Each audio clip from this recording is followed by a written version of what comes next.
Hello दोस्तों, आप सभी का स्वागत है मेरा यूट्यूब चैनल सुबह स्टडी पे। तो चलिए शुरू करते हैं आज के क्लास। आज हम लोग पढ़ेंगे जो इरोटेरिया का 7500 प्लस जीके जीएस एमसीक्यू पढ़ रहे हैं, उसका ये डिस्कशन सेट रहेगा 84। तो चलिए देखते हैं। इसमें पहला क्वेश्चन है, पहला क्वेश्चन हो जाएगा वाक्य अभिव्यक्ति की स्वतंत्रता के अंतर्गत निम्न में से कौन शामिल है। वाक्य अभिव्यक्ति की स्वतंत्रता के अंतर्गत कह रहा है निम्न में से कौन शामिल है। तो देखते हैं, इसमें हो जाएगा प्रेस की स्वतंत्रता, उसके बाद हो जाएगा प्रदर्शन एवं विरोध का अधिकार, और उसके बाद हो जाएगा चुप रहने की स्वतंत्रता। ये तीनों जो शामिल है, हड़ताल करने का अधिकार इसमें शामिल नहीं है। तो इसमें पूछ रहा था कि कौन सा शामिल है, तो 1, 2, 3 हो जाएगा, ऑप्शन हो जाएगा डी। जो अनुच्छेद 19 है, इसमें 6 प्रकार की स्वतंत्रता दी गई है। अनुच्छेद 19 के ए में क्या है, तो वाक्य एवं अभिव्यक्ति की स्वतंत्रता यानी कि बोलने की जो आज़ादी है ए में दिया गया है। 19 के बी में कहेगा तो शांतिपूर्ण सभा करने की आज़ादी दी गई है। सी में क्या है, तो संघ एवं संगठन बनाने की स्वतंत्रता है। डी में क्या है, किसी भी जगह यानी कि भारत में आप किसी भी जगह घूमने जा सकते हैं यानी कि आवागमन की स्वतंत्रता मिलती है। उसके बाद 19 के ई में क्या है, अगर पूरा आप घूम लिए उसके बाद आप कहीं इंडिया में निवास कर सकते हैं, इसकी स्वतंत्रता है। उसके बाद जो 19 के एफ है, 19 के एफ में क्या था, संपत्ति का अधिकार था, जो कि पहले मौलिक अधिकार था। जब 44वां संविधान संशोधन हुआ, इसके तहत 1978 में संपत्ति का अधिकार को 19 के एफ से निकाल कर 300 के क में रख दिया गया है। वर्तमान में ये क्या है, तो कानूनी अधिकार है। और 19 के जो जी में क्या है, तो आप कहीं व्यवसाय करने के लिए इसमें स्वतंत्रता दी गई है। आगे बढ़ते हैं, 2 नंबर क्वेश्चन हो जाएगा संविधान के किस अनुच्छेद में, संविधान के किस अनुच्छेद में यह वर्णित है कि राज्य न्यायपालिका को कार्यपालिका से पृथक करेगा। तो इसका उल्लेख अनुच्छेद 50 में किया गया है। ऑप्शन हो जाएगा सी। वही अनुच्छेद 45 में क्या है, बच्चों के लिए निःशुल्क शिक्षा एवं अनिवार्य, बच्चों के लिए निःशुल्क शिक्षा और उनकी पोषण अनिवार्य जो है, इसके लिए उल्लेख किया गया अनुच्छेद 45 में। अनुच्छेद 51 में क्या है, तो अंतर्राष्ट्रीय शांति और सुरक्षा बनाए रखे, इसका उल्लेख किया गया अनुच्छेद 51 में। 3 नंबर हो जाएगा भारत की संसद निम्न में से किससे मिलकर बनती है। तो भारत की जो संसद बनती है, ये बनती है लोकसभा, राज्यसभा और राष्ट्रपति से मिलकर। ये संसद के 3 अंग हैं जिससे मिलकर संसद बनता है। और सदन, संसद के कहेगा सदन कितना है, तो सदन हो जाएगा 2। एक हो जाएगा ऊंचे सदन और एक हो जाएगा निम्न सदन, जिसमें निम्न सदन लोकसभा को कहते हैं, ऊंचे सदन कहते हैं राज्यसभा को। तो संसद बनता है लोकसभा से, राष्ट्रपति से और राज्यसभा से मिलकर। इसमें हो जाएगा 1, 2, 3, ऑप्शन हो जाएगा सी। संसद का उल्लेख अनुच्छेद 79 में है। उसके बाद राज्यसभा के उल्लेख अनुच्छेद 80 में है। लोकसभा के उल्लेख कहेगा तो अनुच्छेद 81 में है। राज्यसभा के गठन 3 अप्रैल 1952 को किया गया था। लोकसभा के गठन कहेगा तो 17 अप्रैल 1952 में हुआ था। आगे बढ़ेंगे, 4 नंबर हो जाएगा संविधान सभा के मूल अधिकारों, अल्पसंख्यकों एवं जनजातियों तथा बहिष्कृत प्रभावित क्षेत्रों के लिए परामर्शदाता समिति के अध्यक्ष कौन थे। कह रहा है कि संविधान सभा के मूल अधिकारों, अल्पसंख्यकों एवं जनजातियों तथा बहिष्कृत प्रभावित क्षेत्रों के लिए परामर्शदाता समिति के अध्यक्ष कौन थे। तो ये थे सरदार वल्लभ भाई पटेल, और ये प्रांतीय सभा के भी अध्यक्ष थे। संघ समिति के अध्यक्ष कहेगा तो जवाहरलाल नेहरू हो जाएंगे। आज़ादी के समय कांग्रेस के अध्यक्ष कहेगा तो जेबी कृपलानी थे। और संविधान सभा के संचालन समिति के अध्यक्ष कहेगा तो डॉक्टर राजेंद्र प्रसाद थे। या नियम समिति का अध्यक्ष कहेगा तो ये राजेंद्र प्रसाद थे। और एक आता है कार्य संचालन समिति, तो कार्य संचालन समिति के अध्यक्ष आपसे पूछेगा तो ये हो जाएंगे के.एम. मुंशी। और केवल संचालन समिति के अध्यक्ष थे ये कौन, तो राजेंद्र प्रसाद थे। 5 नंबर क्वेश्चन देख लेंगे, निम्न में से कौन सा कथन प्रस्तावना के संदर्भ में सही है। तो देखते हैं, बारी बारी देखते हैं। प्रस्तावना संविधान का एक भाग है, तो ये कथन जो है सही है। प्रस्तावना जो है ये संविधान के एक भाग है। दूसरा देखेंगे, प्रस्तावना को संशोधित नहीं किया जा सकता है, ये जो है गलत है।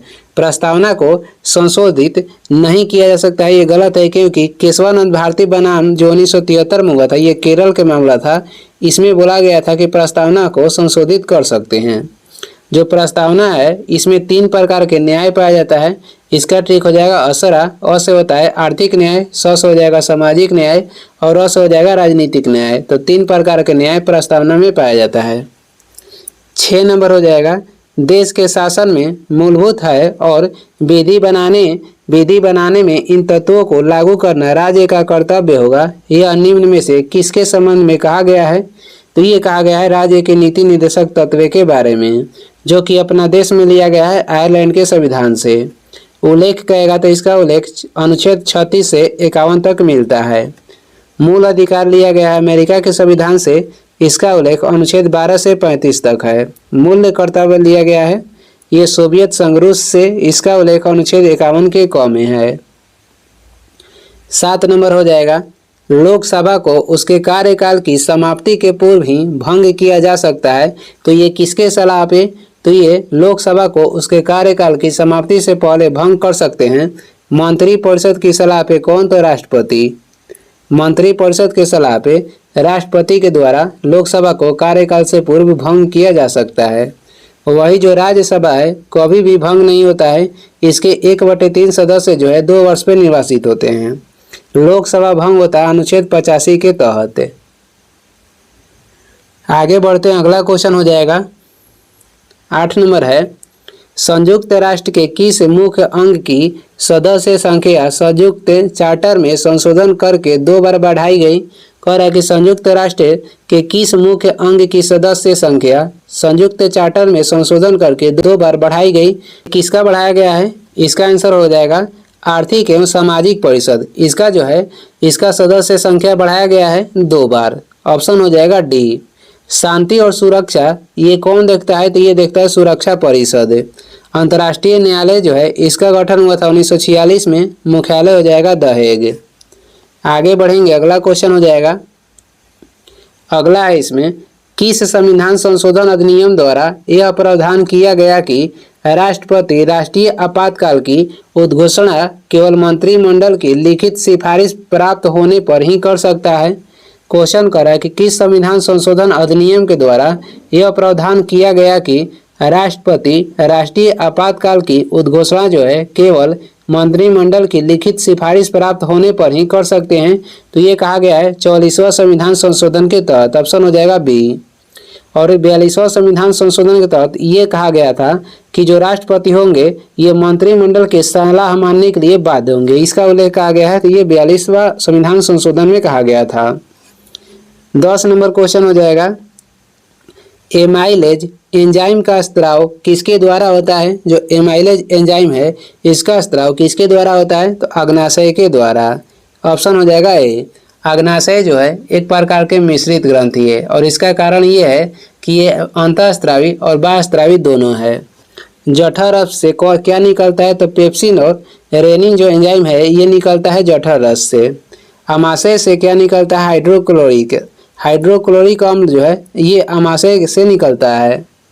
आगे बढ़ेंगे, 11 नंबर हो जाएगा वृक्क के बाहरी तथा भीतरी भाग को क्रमशः क्या कहते हैं? तो वृक्क के बाहरी भाग को कहा जाता है कोर्टेक्स और जो भीतरी भाग है उसे कहा जाता है मेडुला। बाहरी भाग को कोर्टेक्स कहते हैं और भीतरी भाग को मेडुला कहते हैं। वृक्क के वजन कहेगा तो ये होता है 150 ग्राम यानी 150 ग्राम। वृक्क के कार्यात्मक इकाई कहेगा तो ये हो जाएगा नेफ्रॉन। 12 नंबर क्वेश्चन देखेंगे रक्त शर्करा को नियंत्रित करने के लिए इंसुलिन का स्त्रावण किस ग्रंथ से होता है? यहाँ ग्रंथि होगा। रक्त शर्करा को नियंत्रित करने के लिए इंसुलिन का जो स्त्रावण होता है ये किस ग्रंथि से होता है? तो ये होता है आपको अग्नाशय से। ऑप्शन हो जाएगा सी। और कहेगा इंसुलिन के जो रिसाव होता है ये किस कोशिका के द्वारा होता है? तो इंसुलिन के रिसाव होता है बीटा कोशिका के द्वारा और इसका स्त्रावण कहाँ से होता है? तो अग्नाशय ग्रंथि से। इंसुलिन के कमी से मानव शरीर में कौन सा रोग होता है? तो मधुमेह होता है। जो पिट्यूटरी ग्रंथि है ये सबसे छोटा ग्रंथि है और इसे मास्टर ग्रंथि भी कहते हैं। सबसे बड़ा ग्रंथि हो जाएगा लीवर यानी कि यकृत। आगे बढ़ते हैं, 13 नंबर हो जाएगा मुद्रास्फीति तथा बेरोजगारी के मध्य के संबंधों को दर्शाता है। तो मुद्रास्फीति तथा बेरोजगारी के मध्य संबंध को कौन दर्शाता है? फिलिप्स वक्र। ऑप्शन हो जाएगा ए। फिलिप्स वक्र दर्शाता है। आय तथा वितरण को कौन इंगित करता है? तो ये लॉरेंज वक्र। भगवती समिति जो है इसका संबंध हो जाएगा बेरोजगारी से। 14 नंबर हो जाएगा, घाटे की वित्तीय व्यवस्था का अर्थव्यवस्था पर क्या प्रभाव पड़ता है? घाटे की वित्तीय व्यवस्था का अर्थव्यवस्था पर क्या प्रभाव पड़ता है? तो ये मुद्रा आपूर्ति में वृद्धि होता है। ऑप्शन हो जाएगा बी। मुद्रास्फीति होने पर क्या होता है? तो मुद्रास्फीति में जो सामान है ये महंगा हो जाता है और जो मुद्रा का वैल्यू है ये गिर जाता है, यानी कि कम हो जाता है। 15 नंबर हो जाएगा, भारत में मुद्रास्फीति के प्राकलन का सबसे प्रचलित माप क्या है? तो भारत में मुद्रास्फीति के प्राकलन का सबसे प्रचलित माप हो जाएगा उपभोक्ता मूल्य सूचकांक। ऑप्शन हो जाएगा सी, उपभोक्ता मूल्य सूचकांक। विश्व उपभोक्ता दिवस कहेगा तो ये मनाते हैं 15 मार्च को, और राष्ट्रीय उपभोक्ता दिवस कहेगा तो ये मनाते हैं 24 दिसंबर को। 16 नंबर देखेंगे, 16 नंबर क्वेश्चन हो जाएगा, निम्न में से कौन सा कथन जो है सही है? तो देखते हैं, कथन 1 देख लेते हैं।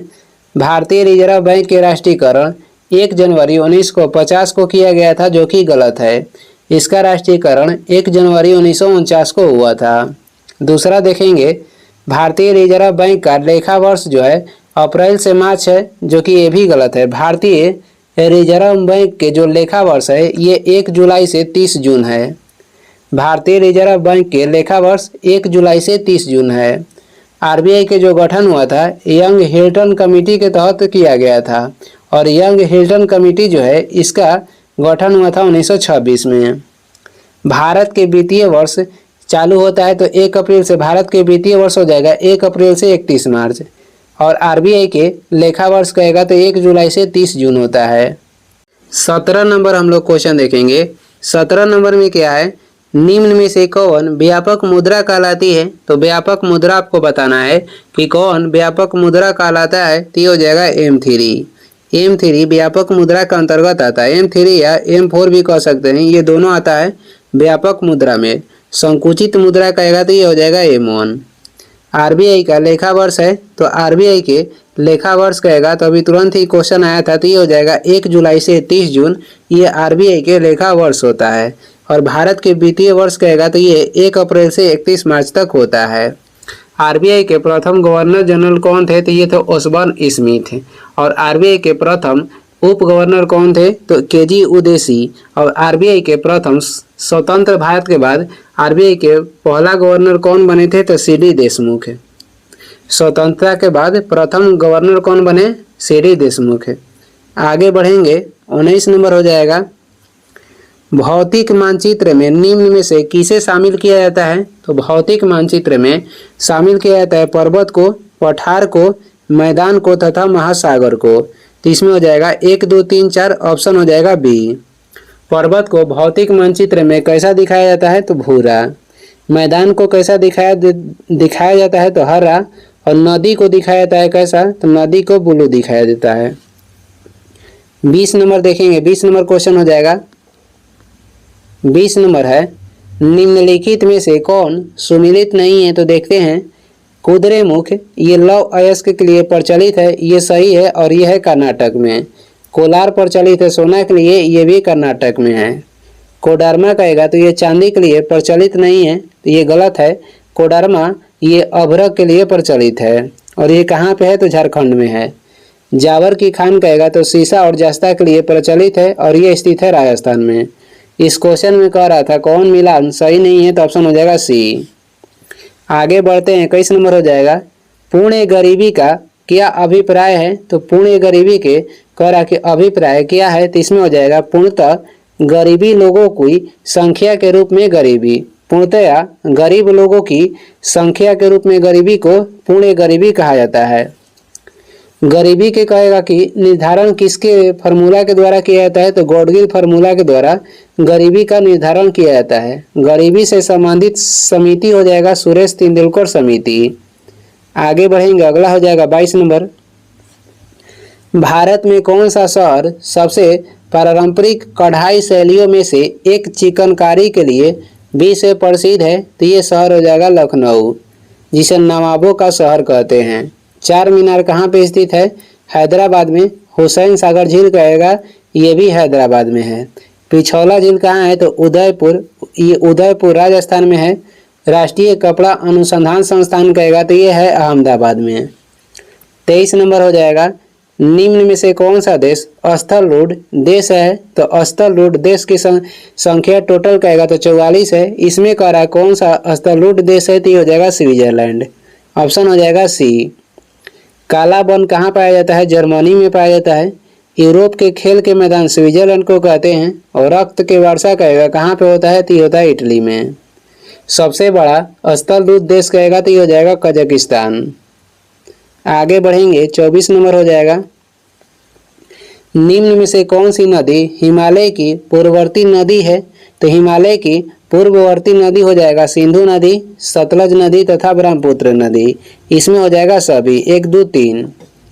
ब्रह्मपुत्र नदी को तिब्बत में कहते हैं सांगपो और ब्रह्मपुत्र को असम में ब्रह्मपुत्र ही कहते हैं। अरुणाचल प्रदेश में कहा जाता है दिहांग और बांग्लादेश में इसे कहते हैं जमुना। सतलज के पुरानी नाम कहेगा सतलज नदी के तो सतुद्री हो जाएगा। ये मानसरोवर झील से निकलती है। आगे बढ़ेंगे, 25 नंबर हो जाएगा, अंतर्राष्ट्रीय तिथि रेखा किस महासागर से होकर गुजरती है? तो ये गुजरती है प्रशांत महासागर से होकर और ये सबसे बड़ा महासागर है। 180 डिग्री पूर्वी देशांतर को क्या कहते हैं? तो अंतर्राष्ट्रीय तिथि रेखा कहते हैं। बरमुंडा त्रिभुज किस महासागर में स्थित है? तो ये अटलांटिक महासागर में स्थित है। डियागो गार्सिया जो द्वीप है ये हिंद महासागर में स्थित है। 26 हो जाएगा, कर्क रेखा निम्न में से किस देश से होकर नहीं गुजरती है? कर्क रेखा किस देश से होकर नहीं गुजरती है? तो ब्राजील से होकर नहीं गुजरती है। कर्क रेखा यानी 27 डिग्री जो उत्तरी अक्षांश है इसे कहते हैं कर्क रेखा। और कर्क रेखा जो है भारत के बीचों बीच गुजरती है। और कितने राज्य से होकर? तो 8 राज्य से होकर। सबसे अधिक गुजरती है मध्य प्रदेश से और सबसे कम गुजरता है राजस्थान से। कर्क रेखा टोटल 17 देश से गुजरती है। आगे देखेंगे, 27 हो जाएगा, निम्न में से कौन सा भारतीय राज्य 3 देशों के साथ सीमा रेखा जो है नहीं बनाता है? यानी कौन सा भारतीय राज्य है जो कि 3 देशों के साथ नहीं लगा है? तो ये हो जाएगा मिजोरम। मिजोरम जो है ये 3 देश के साथ नहीं लगा है। बाकी अरुणाचल प्रदेश, सिक्किम, पश्चिम बंगाल ये तीनों राज्य है 3 पड़ोसी देश के साथ सटता है। अरुणाचल प्रदेश किस देश के साथ लगा है? तो म्यांमार के साथ, भूटान के साथ, चीन के साथ। अरुणाचल प्रदेश म्यांमार के साथ लगा है, भूटान के साथ और चीन के साथ। सिक्किम कहेगा तो भूटान के साथ लगा है, चीन के साथ और नेपाल के साथ। पश्चिम बंगाल कहेगा तो ये बांग्लादेश के साथ, भूटान के साथ और नेपाल के साथ ये सटा हुआ है। आगे बढ़ते हैं, 28 हो जाएगा, प्रति चक्रवात की विशेषता होती है? तो प्रति चक्रवात की विशेषता जो है इसमें स्वच्छ आसमान रहता है। ऑप्शन हो जाएगा डी। और इसमें जो है यहाँ घड़ी होगा। प्रति चक्रवात में जो हवा चलता है यानी कि जो दिशा होता है, जो हवा ये घड़ी की सुई की दिशा में हवा चलता है। प्रति चक्रवात में हवा चलता है घड़ी की सुई की दिशा में। वही इसमें हवा जो बहता है केंद्र से बाहर की ओर बहता है। प्रति चक्रवात में हवा केंद्र से बाहर की ओर बहता है। आगे देखेंगे, 29 नंबर हो जाएगा, प्रथम गवर्नर जनरल वारेन हेस्टिंग्स की काउंसिल में कौन एक सदस्य नहीं था? प्रथम गवर्नर जनरल वारेन हेस्टिंग्स के काउंसिल में कह रहा है कि कौन एक सदस्य नहीं था। इसमें कौन सदस्य नहीं था? वेंसी टाट ये सदस्य नहीं था। वेंसी टाट ये सदस्य नहीं था। ऑप्शन हो जाएगा डी। बंगाल के प्रथम गवर्नर जनरल किसे बनाया गया था? तो वारेन हेस्टिंग्स को। इसने सुरक्षा प्रकोष्ठ की नीति लागू की थी। ये बंगाल के प्रथम गवर्नर जनरल था। बंगाल के प्रथम गवर्नर किसे बनाया गया था? तो बंगाल के प्रथम गवर्नर बनाया गया था रॉबर्ट क्लाइव को। और बंगाल के प्रथम गवर्नर जनरल बनाया गया वारेन हेस्टिंग्स को। वारेन हेस्टिंग्स ने 1772 में द्वैत शासन को समाप्त किया था, जिसे रॉबर्ट क्लाइव ने 1665 में लागू किया था। आगे देखेंगे, 30 नंबर क्वेश्चन हो जाएगा, निम्नलिखित में किसने उर्दू में तहजीबुल अखलाक नामक मासिक पत्रिका प्रारंभ की थी? निम्नलिखित में किसने उर्दू में तहजीबुल अखलाक नामक मासिक पत्रिका प्रारंभ की थी? तो ये किसके द्वारा प्रारंभ किया गया था? सर सैयद अहमद खान के द्वारा।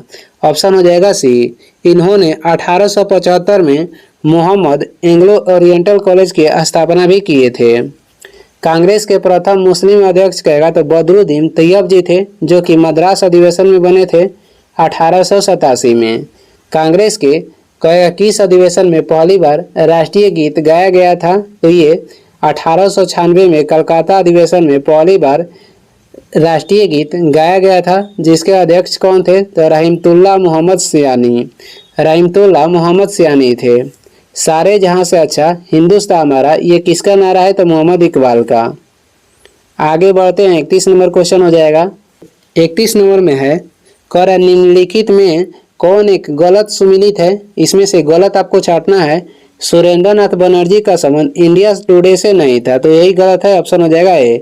सुरेंद्र नाथ बनर्जी तथा आनंद मोहन बोस ये दोनों मिलकर इंडिया एसोसिएशन के गठन किए थे 1876 में। जवाहरलाल नेहरू का संबंध डिस्कवरी ऑफ इंडिया से, ये जवाहरलाल नेहरू के द्वारा लिखा गया है discovery of India. Subhash Chandra Bose के संबंध कहेगा तो फाइटर फॉर फ्रीडम से है। Pattabhi Sitaramayya history of Indian national Congress पुस्तक लिखे थे। आगे देखेंगे, 32 नंबर हो जाएगा।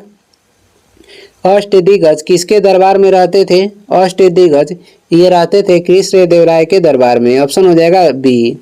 अष्टदिग्गज के संबंध कृष्णदेवराय से है और अष्ट प्रधान के संबंध कहेगा तो शिवाजी से हो जाएगा। नवरत्न किसके दरबार में रहते थे, तो चंद्रगुप्त द्वितीय के दरबार में। इनके दरबार में कालिदास, आर्यभट्ट ये सब चंद्रगुप्त द्वितीय के दरबार में रहते थे। बारबोसा, डेमिंग पायस ये कृष्णदेवराय के शासनकाल में विजयनगर आए थे। हेवेंसम कहेगा किसके शासनकाल में आया था भारत में, तो हर्षवर्धन के शासनकाल में। फैयान आया था चंद्रगुप्त द्वितीय के शासनकाल में भारत। हर्षवर्धन के उपनाम कहेगा तो शिलादित्य हो जाएगा। शिलादित्य किसको बोला जाता था, तो हर्षवर्धन को। 33 हो जाएगा। पहली बार किसी के सती होने का प्रमाण कहाँ से प्राप्त होता है, तो पहली बार किसी के सती होने का प्रमाण प्राप्त होता है कहाँ से, तो भानुगुप्त के एरन अभिलेख से, ऑप्शन हो जाएगा बी। समुद्रगुप्त के प्रयाग प्रशस्ति के लेखक कौन थे, तो ये थे हरिसेन। हाथी गुफा अभिलेख का संबंध किससे है, तो कलिंग राजा खारवेल से संबंधित था हाथी गुफा अभिलेख। कौशाम्बी अभिलेख जो है ये अशोक के द्वारा बनवाया गया था। ये कहाँ स्थित है, तो ये उत्तर प्रदेश में स्थित है। इसे रानी का अभिलेख भी कहते हैं। इसमें जहांगीर के भी उत्कीर्ण इसमें मिलता है। आगे बढ़ते हैं, 34 नंबर हो जाएगा। किस युद्ध के पश्चात बाबर ने गाजी की उपाधि धारण की। किस युद्ध के बाद बाबर जो था गाजी की उपाधि धारण किया था, तो ये खानावा के युद्ध के बाद, ऑप्शन हो जाएगा बी। खानावा के युद्ध के बाद बाबर ने गाजी की उपाधि धारण की, या इसी युद्ध में बाबर ने जिहाद के नारा भी दिया था। जो जिहाद के नारा है ये खानावा युद्ध जीतने के बाद बाबर ने दिया था। पानीपत जो बाबर था ये 4 युद्ध लड़ा था। पहला हो जाएगा पानीपत का युद्ध जो कि 1526 में हुआ था बाबर और इब्राहिम लोदी के बीच। खानावा के युद्ध 1527 में हुआ था बाबर और राणा सांगा के बीच। चंदेरी के युद्ध 1528 में हुआ बाबर और मेदिनी राय के बीच। और घाघरा के युद्ध कहेगा तो ये 1529 में हुआ था बाबर और महमूद लोदी के बीच। ये चारों युद्ध में बाबर की विजय हुई थी। 35 नंबर हो जाएगा। पूरा पाषाण युग के प्राप्त उपकरणों का विचार कीजिए। तो पूरा पाषाण युग से प्राप्त उपकरण हो जाएगा बेधक, उसके बाद खुरचनी, उसके बाद हाथ की कुल्हाड़ी और उसके बाद ये तीनों है ब्लेड नहीं था। बेधक हो जाएगा, खुरचनी हो जाएगा, हाथ की कुल्हाड़ी हो जाएगा। 1, 2, 3 ऑप्शन हो जाएगा डी। आग के जो आविष्कार हुआ था यह पूरा पाषाण काल में हुआ था और पहिया के आविष्कार या कृषि प्रचलित हुआ था नवपाषाण काल में। 36 नंबर देखेंगे। 36 हो जाएगा। भारत में सुप्रीम कोर्ट में न्यायाधीशों की संख्या कैसे बढ़ाई जा सकती है। तो ये संसदीय कानून द्वारा सर्वोच्च न्यायालय में न्यायाधीशों की संख्या बढ़ाई जा सकती है। सर्वोच्च न्यायालय गठन अनुच्छेद 124 के तहत किया गया था और सर्वोच्च न्यायालय या उच्च न्यायालय 5 प्रकार के जो रिट जारी करते हैं। तो सर्वोच्च न्यायालय 5 प्रकार की रिट अनुच्छेद 32 के तहत जारी करता है। सर्वोच्च न्यायालय एक अभिलेख न्यायालय होगा, इसका उल्लेख अनुच्छेद 129 में मिलता है।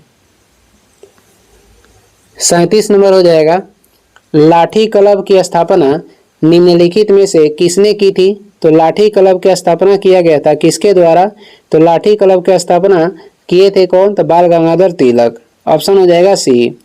डेक्कन एजुकेशन सोसाइटी के गठन भी कौन किए थे? तो बाल गंगाधर तिलक 1884 में।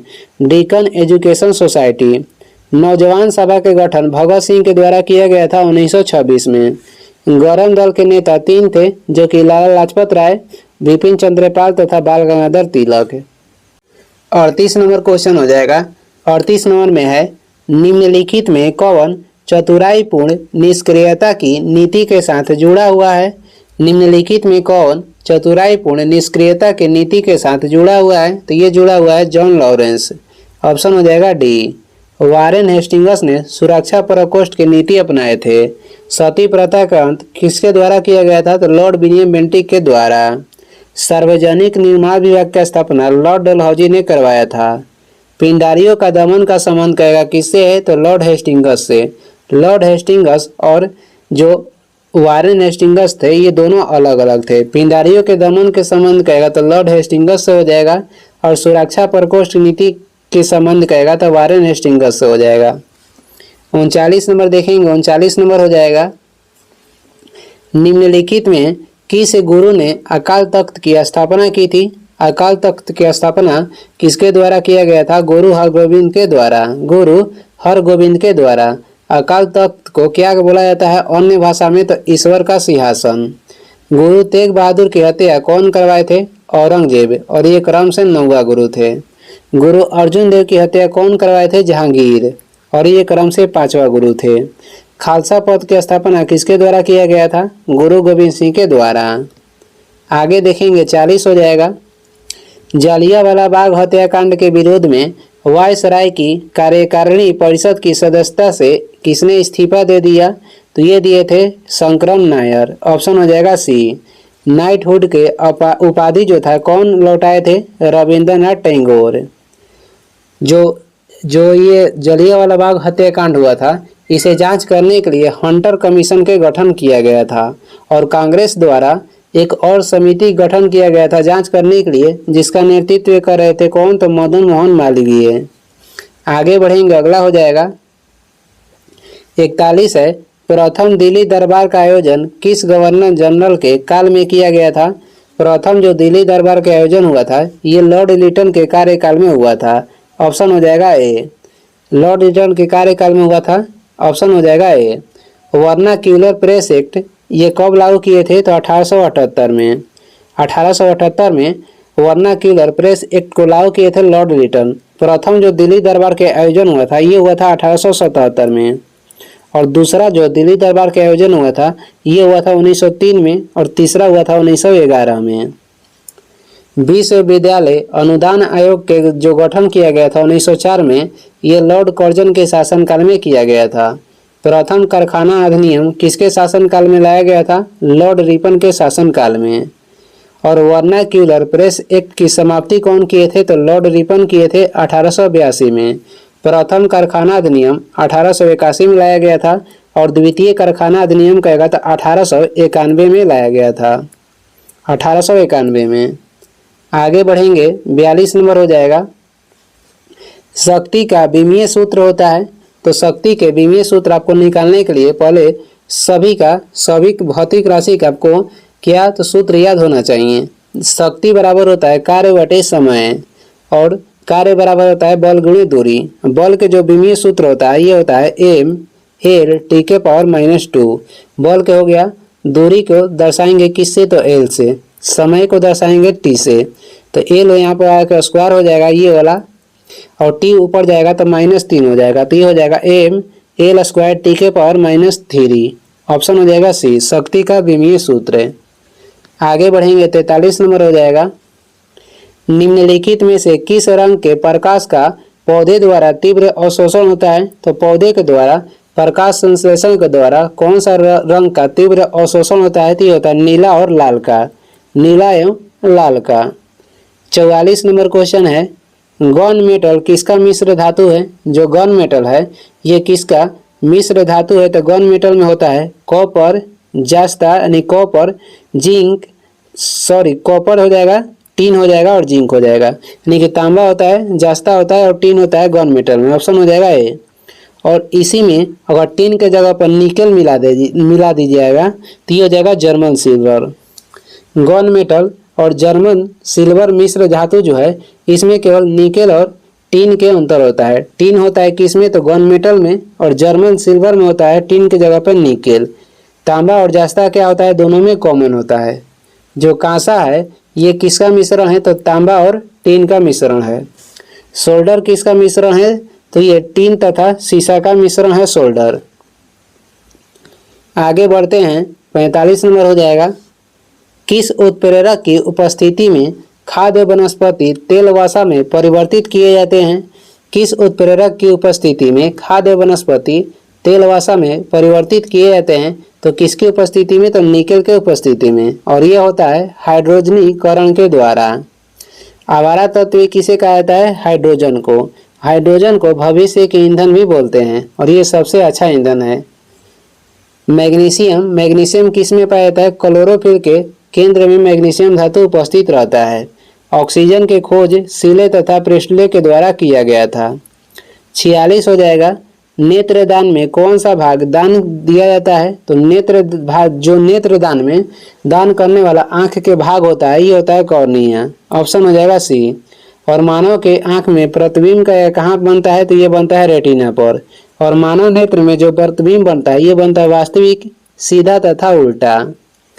प्रकाश में जाने वाला जो प्रकाश के नियंत्रण किसके द्वारा किया गया था, आंख में जो प्रकाश जाता है यह नियंत्रित करता है आइरिस या परितारिका। आगे बढ़ेंगे, 47 हो जाएगा। निम्न में से कौन सही नहीं है, तो देखते हैं बारी बारी कि कौन सही नहीं है। तापमान बढ़ने पर वायु में ध्वनि के वेग बढ़ता है, ये तो सही है, क्योंकि तापमान बढ़ने से ध्वनि के वेग जो है बढ़ता है, ये सही है। वायु में ध्वनि का वेग दाब पर निर्भर नहीं करता है, ये भी सही है। वायु में ध्वनि के जो वेग है ये दाब पे निर्भर नहीं करता है, ये निर्भर करता है ताप पे। आर्द्रता के बढ़ने से वायु में ध्वनि का वेग कम होता है, ये गलत है। यही गलत है, क्योंकि आर्द्रता के बढ़ने से ध्वनि के जो वेग है कम नहीं हो जाएगा, ये अधिक होगा। आयाम तथा आवृत्ति के परिवर्तन से वायु में ध्वनि का वेग प्रभावित नहीं होता है, ये भी सही है। बाकी इसमें गलत छाटना था, तो ऑप्शन जो है सी इसमें गलत था।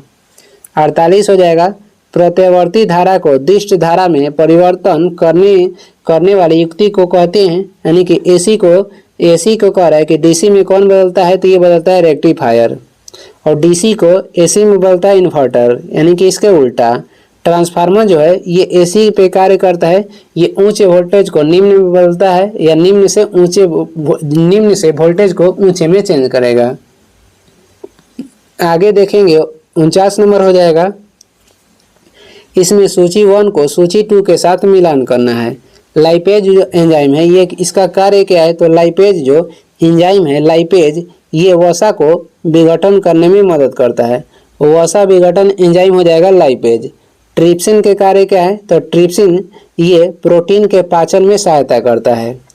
एमाइलेज जो है, एमाइलेज ये कार्बोहाइड्रेट के पाचन में कार्य करता है। इरेप्सिन क्या करता है, तो ये पॉलीपेप्टाइड को अमीनो अम्ल में बदलता है। फिर से देख लेते हैं, लाइपेज जो है ये वसा के विघटन में कार्य करता है। ट्रिप्सिन ये प्रोटीन के पाचन में कार्य करता है। एमाइलेज कार्बोहाइड्रेट को पचाने में कार्य करता है। इरेप्सिन जो है ये पॉलीपेप्टाइड को अमीनो अम्ल में बदलता है। आगे बढ़ते हैं, 50 नंबर हो जाएगा। कवियों का कवि किसे कहा जाता है, कवियों का कवि कह रहा है कि किसे कहा जाता है, तो ये कहा जाता है शमशेर बहादुर सिंह को।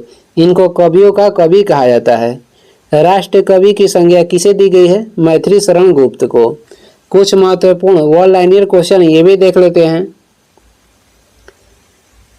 कांग्रेस ने पूर्ण स्वराज का लक्ष्य निर्धारित किया था, तो ये 1929 में किया था लाहौर अधिवेशन में, जिसका अध्यक्षता जवाहरलाल नेहरू के द्वारा किया गया था।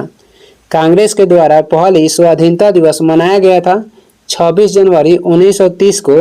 कांग्रेस के द्वारा पहला स्वाधीनता दिवस मनाया गया। दांडी मार्च की शुरुआत हुआ था, तो ये हुआ था 12 मार्च 1930 को। दांडी मार्च की शुरुआत 12 मार्च 1930 को किया गया था। गांधी जी के साथ इसमें 78 समर्थकों यानी कि अनुयायी ने दांडी मार्च की शुरुआत की थी। 6 अप्रैल 1930 को गांधी जी ने दांडी पहुंचकर नमक कानून को तोड़ा तथा यहां से सविनय अवज्ञा आंदोलन की शुरुआत की। 6 अप्रैल को दांडी मार्च तोड़ने के बाद यहाँ से कौन सी आंदोलन शुरू किए, तो सविनय अवज्ञा आंदोलन।